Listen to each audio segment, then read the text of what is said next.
Mga kaibigan, usapang batas naman ho tayo. We are talking about law naman po ngayon. So in the first place mga kaibigan, I am not expert about law. I am not a lawyer at the same time.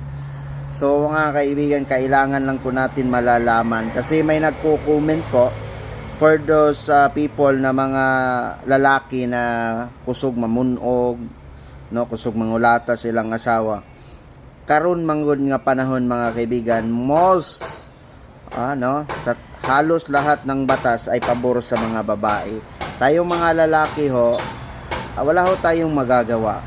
Pero may batas naman po mga kaibigan na nagpaparusa sa mga babae na kung saan ay there is a full respect all types of the human rights mga kaibigan, all the full respect of human rights. Kasi pag gibunog ka sa imong partner, pwede ka mo file og kaso batok sa iyaha. Di ba? Pwede na siya. Kung hindi ka mahiya, lalaki kang buhat niya mo file ka og kaso, murag maulaw magpunta, di ba? So, what should I do or we do mga kaibigan? Tayo lang po bilang mga lalaki. Kasi iba po yung lakas natin kumpara sa mga babae. Kaya tayo po ay, kung gusto mo, lumayas ka ng ilang araw doon sa bahay nyo para hindi mo masaktan yung asawa mo. Kasi pagtutuhanin ho tayo ng ating mga asawa mga kaibigan, makukulong na mabubulok po tayo sa kulungan.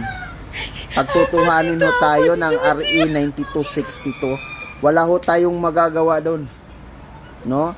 Pagtutuhanin ka ng partner mo dyan, your wife, baka ron, for example, pagtutuhanin ka dyan, wala kang magagawa, mabubulok tayo sa prisuhan. No? Makukulong na makukulong ho tayo. Kasi in the first place, all types of the special law, even the laws written in the book, pabor ho yan sa babae. Kaya wag natin sasaktan po yun ng babae pag medyo naiipit tayo, naiipit tayo, layas na lang diha para wala kay kuan. Doon sa kung gusto mo kay gibon naman ko nag-comment nga whereas daw ko ang babae mamunog unsa day akong ikaingon. Kung gusto ka kasuhan nimo. Kung dili ka kanhang maulaw nga moadto didto kay mo file og kaso sa imong asawa or sa imong partner, kasuhi. Para man na imuha man ang karapatan. That is your rights. That is our rights kung gusto tayong mag-file ng kaso. Pero para sa akin bilang isang lalaki, may bayag ho tayo.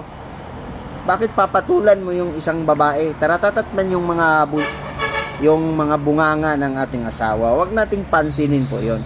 Kaya ang sinasabi sa Biblia mga kaibigan, huwag ho tayong mag-asawa sa mga babaeng madaling magagalit, babaeng magagalitin, malakas ang bunganga, kasi yan po ang simulan ng gulo.